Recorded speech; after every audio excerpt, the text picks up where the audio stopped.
이제 오늘 제가 로마서 8장을 세 번에 걸쳐 설교를 드리는 중에 첫 번째는 그리스도 예수 안에 있는 자에게는 결코 정죄함이 없다는 말씀을 드렸고, 두 번째는 하나님의 자녀로서 누리는 특권이 있다고 지난주에 말씀을 드렸습니다. 다 잊어버렸을 겁니다. 나도 잊어버렸습니다. 오늘 세 번째 얘기가 끊을 수 없는 그리스도의 사랑, 이 자일주를 끊을 수가 없었어요. 그렇게 매달려서도 손발가락이 그렇게 상하면서도 결국은 끊지 않고 둘 다 살아남은 이야기를 하면서 하나님과 우리 사이에도 끊을 수 없는 그 보이지 않는 연결된 줄이 있다는 사실을 오늘 우리가 말씀을 나누게 됩니다. 첫 번째 말씀드리고 싶은 것은 우리의 연약함을 도와주시는 분이 계시는데 그분이 성령님이십니다. 이와 같이 성령님도 우리의 연약함을 도우시나니, 그러니까 우리는 하나님과 나 사이에 그 보이지 않는 줄이 있는데 그 줄로 언제 나를 끌어주시느냐 하면 내가 연약하고 지쳐 있을 때, 넘어지고 쓰러져 있을 때 하나님이 성령을 보내셔서 내가 너를 도와준다고 말씀하고 있습니다. 성령은 한마디로 말하면 우리의 연약함을 돕기 위해서 계시는 분입니다. 물론 우리가 연세가 들면 연약할 수도 있고 또 건강이 모자랄 수도 있고 몸이 노쇠할 수도 있습니다. 그때 돕는다는 뜻보다 더 깊은 뜻은 내가 모든 것을 감당할 수 없을 정도로 나의 무기력함을 느끼고 내가 정말 힘이 없구나, 특별히 우리가 연약하다는 사실은 예수 믿기 전보다도 예수 믿고 나면은 영적으로 깨닫는 것 중에 하나가 우리 모두는 참 연약한 상태이다 하는 것을 깨닫게 됩니다. 다시 말하면 심리적으로, 영적으로, 또 육체적으로, 정신적으로 내면 세계를 돌아본 우리 안에 또 하나 믿지 않는 사람과 또 다른 고백이 있다면 내가 죄인이라는 고백이잖아요. 죄인이기 때문에 내 힘으로는 구원받을 수가 없구나, 나는 이렇게 무기력하고 약한 존재구나. 그러니까 성령이 도와주지 않으면 죄인된 내가 구원받을 수가 없는데 죄인된 연약한 나를 위하여 성령께서 도와주신다 이 말이잖아요. 그렇다면 오늘 우리를 혼자 버려두지 아니하시고 항상 우리를 도와주시는 분은 성령님이십니다. 아무리 힘 있는 사람이나 부모가 내 곁에 있다 할지라도, 친구가 있다 할지라도 항상 나를 도와줄 수가 없는데 항상 내 곁을 떠나지 않고 도와주실 분은 바로 성령님이라고 말씀하시면서 예수님이 제자들 곁을 떠나실 때에 위로하시며 새로운 메시지를 주신 게 바로 요한복음 14장 16절에 내가 아버지께 구하겠으니 그가 또 다른 보혜사를 너희에게 주사 영원토록 너희와 함께 있게 하겠다. 예수님은 제자들의 곁을 떠나시지만은 또 다른 분이 너희들 곁에 오실 것이다. 내가 떠나도 또 다른 하나님이 너희 곁에 오실 것이다. 그분이 보혜사 성령님이시다. 이렇게 말씀하시면서 그분은 영원토록 너희들 곁을 떠나지 않고 곁에 계신다. 이 보혜사라는 뜻은 도와주신다는 뜻입니다. 도움을 주실 것이다. 그리고 법정에서 우리를 변호해 주는 일까지 하신다. 성령은 우리를 죄의 사망에서 우리를 끌어내 주시는 일을 하시는데 그게 바로 성령께서 인격적인 관계를 가지시고 내 곁에서 나를 도와주시는 분이라 이 말이지요. 두 번째는 우리와 하나님 사이에는 끊어지지 않는 연결된 사슬이 하나 있습니다. 눈에 안 보여도 하나님과 나 사이에 줄이 지금 묶여져 있습니다. 예수 믿는 사람들만이 아는 영적인 상식 중에 하나가 하나님과 나 사이는 끊을래야 끊을 수 없는 뭔가 보이지 않는 줄로 나와 하나님 사이가 지금 묶여 있습니다. 아까 그 산악인 두 사람이 그 자일이 묶여 있듯이 우리 사이에는 하나님이 내가 너를 절대로 끊어지지 않는 줄로 너와 나 사이를 묶고 있다고 말씀하고 있는 것입니다. 자, 로마서 8장 28절에 의하면 그 과정 속에 합력하여 선을 이루신다 하는 말이 있습니다. 우리 예수 믿고 나면은 참 깨닫는 것 중에 하나가 어떤 일이 있어도 결과는 하나님이 선을 이루신다 하는 이걸 우리가 늘 기억합니다. 우리 셀리더들이 어려운 일 당하면 셀론들에게 제일 먼저 이렇게 드리고 싶은 말이 바로 이런 것 아닙니까? 아마 하나님이 이것도 합력하여 선을 이루실 것이다. 이제 그렇게 얘기하잖아요. 이걸 가지고 우리가 로마서 8장 28절을 퍼즐 맞추기라고 얘기합니다. 아이들이 퍼즐을 가져와서 상자를 탁 엎어놓고 이제 하나하나 그림책을 보면서 조각 하나를 들면 무슨 뜻인지 모릅니다. 이 퍼즐 조각 하나만 놓고 보면 이게 왜 이럴까? 그러나 어떻게 맞추다 보면 퍼즐을 쫙 다 맞춰놓고 나면 그림이 나옵니다.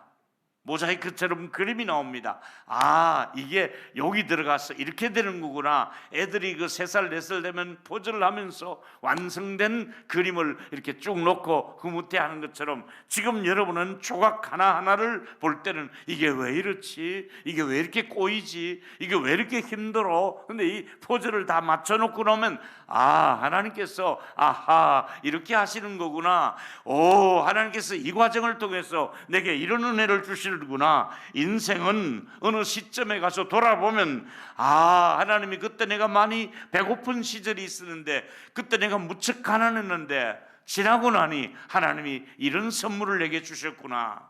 예수님의 12제자 중에 베드로와 가룟 유다가 있습니다. 가룟 유다는 고의적으로 예수님을 배신했습니다. 팔아넘겼습니다. 아마 가룟 유다는 예수님을 부를 때 한 번도 내가 주님을 사랑합니다 하고 부른 기록을 찾아볼 수가 없었습니다. 그는 결국 예수님을 팔아넘긴 뒤에 양심의 가책을 받고 목매어 자살합니다.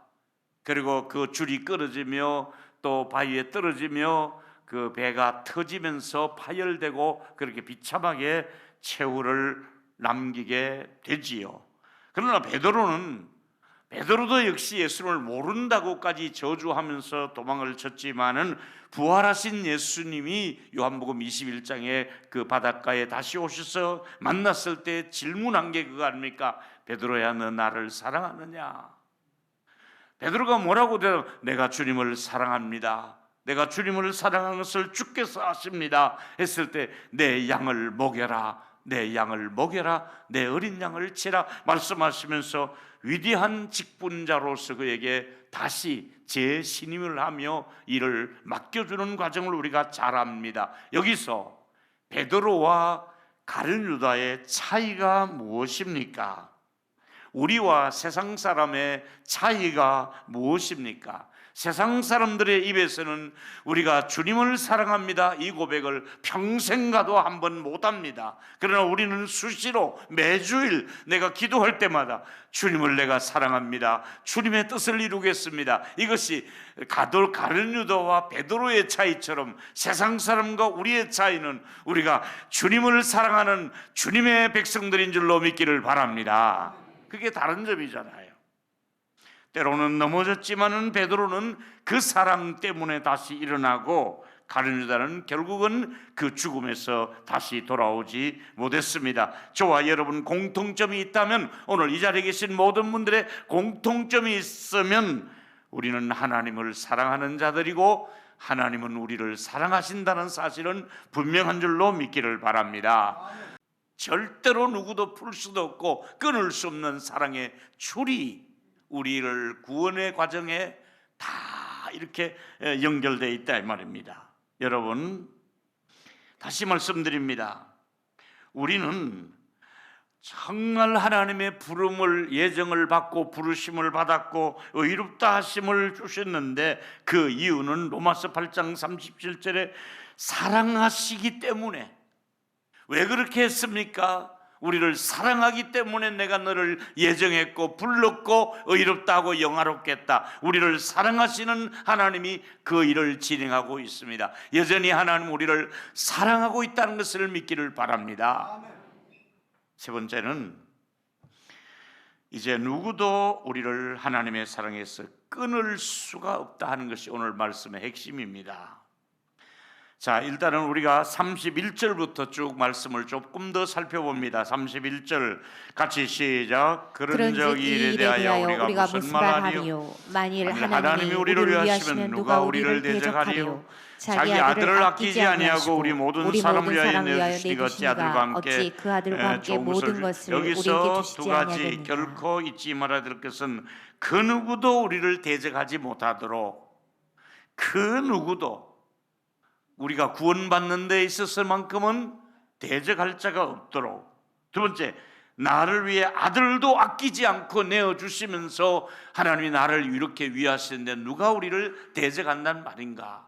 저와 여러분을 위해서 아들을 주신 하나님입니다. 대적자가 없도록 합니다. 세 번째입니까? 그 누구도 하나님의 이 택하신 자들을 고발장도 못 올리도록. 마귀가 고소자잖아요. 참소자잖아요. 그런데 그 고발장조차도 접수가 안 되도록 로마서 8장 33절에 읽겠습니다. 시작. 누가 능히 하나님께 택한 자들을 고발하리요? 이미 법적으로 의롭다 하시는 하나님인데 왜 자꾸 사단아 고발장을 들고 오느냐? 내가 보니까 이미 무죄라고, 깨끗하다.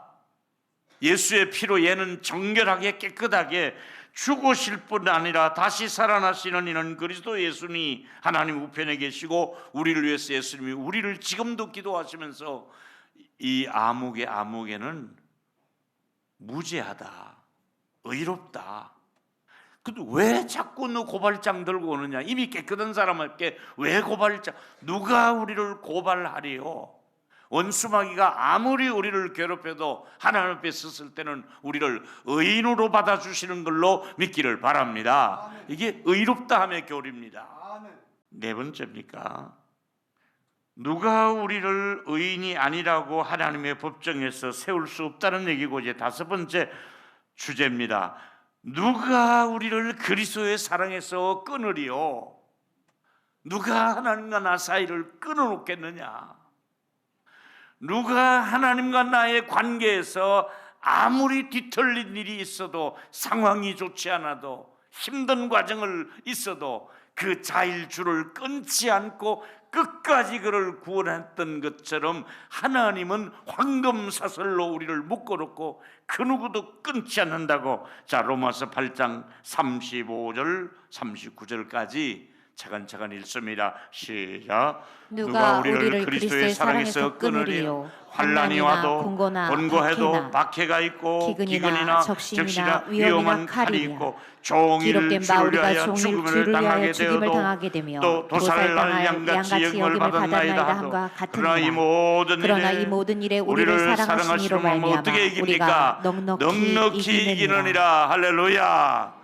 조금 더 볼까요? 끝까지 시작. 내가 확신하노니 사망, 생명, 천사들, 권세자들이나 현재일, 장래일, 능력, 높음, 깊음, 다른 어떤 피조물이라도 우리를 그리스도 예수 안에 있는 하나님의 사랑에서 끊을 수 없으리라. 있어요, 없어요? 끊을 수가 없어요, 하나님이. 죄송합니다. 여러분들이 죄를 지었다 하고 또 더 타락한다 할지라도, 또 아닌 말로 교회를 안 다닌다 할지라도 하나님이 결국은 내가 너를 어떻게 끊겠느냐, 이리 와라. 아멘. 결국은 하나님이 끌어내시고 구원받게 하시고 끝까지 하나님께서 택함 받은 하나님의 자녀들은 포기하지 않고 완전하게 하나님 나라까지 입국시키는데 그 일을 성령이 하고 계시는 것을 믿기를 바랍니다. 그 일 때문에 설교가 필요하고, 그 일 때문에 교회가 필요하고, 그 일 때문에 전도가 필요하고 기도가 필요한 것이잖아요. 하나님이 그렇게 해서 그 사람을 구원해 가신다 이거지. 우리는 하나님의 사랑에서 끊을 수 없는 존재, 많은 단어들이 있었습니다. 우리 한번 크게 외쳐봅시다. 우리는 넉넉히 이기느니라. 시작. 조금만 더 큰 소리로 우리는 슈퍼 승리자입니다. 할렐루야. 롯데 슈퍼가 아니고요, 진짜 슈퍼입니다. 우리는 최고의 승리자며 완벽한 승리자며 합력하여 선을 이루며 퍼즐 과정을 맞추는 중에 있지만은 결과는 하나님이다. 멋지게 인도하실 줄 믿습니다. 제가 이제 이렇게 쭉 묵상을 하다가 또 옛날 생각이 좀 났습니다. 용서하십시오. 옛날에 몇 번 드렸던 말씀은 간증인데, 제가 리비아에 이제 선교사로 36살 그때인가 5살 그때 이제 가서 있는데, 이제 아내가 그 사과를 보내달라고 얘기했습니다. 공항에서 이제 사과를 하나 주워서 집에 왔는데, 제 장모사하고 같이 있을 때인데, 이 사과를 이제 내가 차를 파킹하고 들어가니까 벌써 깎아가지고 잘라 무는데, 이게 반을 자를 수 있잖아요. 근데 이 최 목사가 자기가 좀 두껍고 씨도 그쪽으로 가 있고 여기 크게 저거 잘랐더라고. 내건 얇고. 그래서 내가 막 성질을 부리면서 왜 똑바로 이렇게 안 자르고 니건 두껍고 내게 얇으냐. 그렇게밖에 안 되네 그러더라고. 안 되기는 네가 욕심이 많아가지고 막 싸웠습니다. 사과 반쪽을 먹고 나니까 막 아프리카에서 그 사과 가을에 반쪽을 먹고 나니까 막 사과가 막 씨도 이제 그걸로 먹고 이랬어요. 그 깡알이 나온 것도 다 먹고 이랬어요. 근데 그 편지를 했던 이 집사람이 사과를 보내주는 거예요. 그래서 막 사과를 두고 이제 어디 또 세례 주고 이렇게 막 오니까 막 사과를 그 방 안에 가둬놓았는데, 공항에 오자마자 누가 좀 한두 개 빼버리고, 또 대우 본부에 가니까 그것도 나누는 집배원이 또 빼버리고, 또 이제 뭐 대리 한 분이 또 우리 그 사무실에 내 방에 갖다 놓는데 벌써 또 사과 냄새 빼고, 하여튼 보니까 밑에 한 줄밖에 안 남았어 이제. 그래서 이제 최창호 목사님하고 이걸 눈물 깊게 이제 사과를 깎아 먹고 이제 하나를 딱 그 냉장고 안에 넣어놓고, 인사가 나갈 때마다 나 없을 때 사과 먹지 마 이러고 들어오면 이제 기도도 안 하고 냉장고도 문부 들어보고 사과가 잘 있나 안 있나 이제 그 확인하는데, 그때 마침 추수감사절이 11월에 준비를 하게 됩니다. 근데 마침 내가 아까 우리 영우장님께 확인했는데, 장로님이 계셨던 그 오천이라고 하는 5천 세대를 짓는 그 큰 아파트 짓는 거기에 이제 우리 장로님을 거기서 제가 만났지요. 이제 그때는 막 대리 때인데, 그래서 이제 거기서 5천 세대에서 우리가 그 교회가 그 중에 제일 잘 지어놨습니다. 이렇게 돔식으로 잘 지어놔서 여기서 우리 추수감사 연합 예배를 한번 드리자. 좋습니다. 그래서 전부 다 이제 각 회사 대표들 오라 그래가지고 회의를 해서 연합 예배를 드리기로 그렇게 결정을 했습니다. 근데 문제는 두 가지. 그 각 현장에 있는 사람들을 버스로 500명쯤 모일 것 같은데 실어올 버스가 준비돼야, 버스가 하여튼 준비돼야 됩니다. 또 하나는 그 500명을 먹일 그 김밥을 좀 싸야겠는데, 이게 문제입니다. 지금 뭐 우리나라처럼 배달하고 이럴 상황이 사막에서 그게 아니잖아요. 근데 마침 냉장고 문을 열고 사과를 냄새를 맡고 있던 제가, 야 이거 가지고 삼성의 부장님을 찾아가자. 사과 하나를 들고 부장님에게, 그리고 또 성찬 때 쓰려고 그 포도주가 담가 놓은 게 있는데, 그걸 또 큰 잔에 하나 따라 가지고 뚜껑을 덮어서 2개를 들고, 사과 하나 이거 하나를 들고 저녁에 노크를 하니까, 어우 목사님이 웬일이십니까? 내가 이거 한국에서 왔는데 부장님 드시라고 내가 쫙 드리니까 이분이 막 사과를 막 드시지를 못하고 막 냄새만 맡고 있는 거예요. 이거 드십시오 하고 이제 탁 주는, 술이 없는 데서 그래도 포도주 담금을 주니까 맛있습니다. 별로 맛없는 거예요. 근데 이제 그게 귀한 나라니까 탁 드시고 나더니, 목사님, 이 귀한 걸 저를 주실 때는 이게 뭔가 부탁이 있어 날 찾아온 거 아닙니까? 그래서 내가 역시 부장님 다르시네요. 사실은 추수감사 연합 예배를 드리는데 버스가 필요합니다. 그리고 김밥을 또 좀 필요한데 제가 무슨 힘이 있습니까? 그 자리에서 목사님, 대삼성의 부장을 어떻게 보십니까? 전화 딱 들더니 관리과장 오라 그래. 딱 옵니다. 주방장 오라 그래. 주방장 딱 옵니다. 관리과장, 목사님 언제입니까? 아무 주일 오후 됩니다.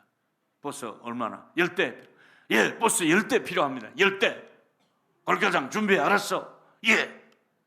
야, 여러분 그 부장이라고 하는 그 세상 말로 그 위치가 교회에서 볼 때는 별거 아닌데 그 회사에서는 대단합니다, 여러분. 그다음에 또 하는 말이, 주방장 오라 그래서 몇 월 며칠 날 몇 시까지 김밥 500문 살 수 있겠어? 예, 알겠습니다. 이야, 그래가지고 사과 한 알이 김밥 500개 하고 버스 10대 하고 맞바꾼 거 아닙니까? 이야, 그래서 이제 신나게 홍보해서 막 500명이 진짜 모였습니다. 그 예배당 안에 꽉 차게. 그런데 신발을 벗어놓고 들어가게 되어 있습니다. 그래서 이제 신발장이 500개 없으니까 그냥 신문지 깔고 바닥에 이게 이렇게 아직도 모래들이 있는 거 바깥에다가 쫙 신발 500개를 다 깔고 자복자복 걸어서 이제 안으로 다 들어갔습니다. 막 은혜롭게 또 제가 사람 많이 모이면 또 설교가 제가 방방 뜨지 않습니까? 은혜를 받았습니다.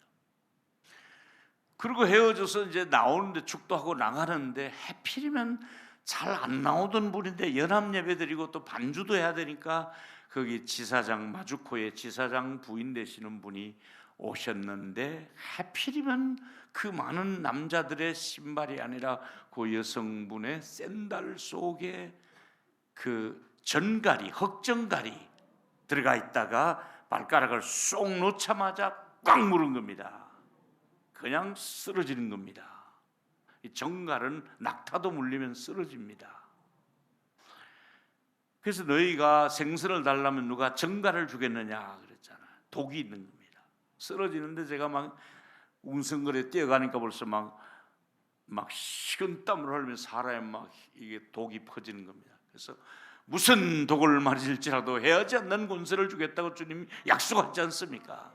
그래서 막 안수를 하면서 막 장모사도 오라 그러고 안수하고 둘이 막 같이 안수하자. 이제 또 막 부랴부랴 앰뷸런스가 와가지고 막 싣고 가더라고.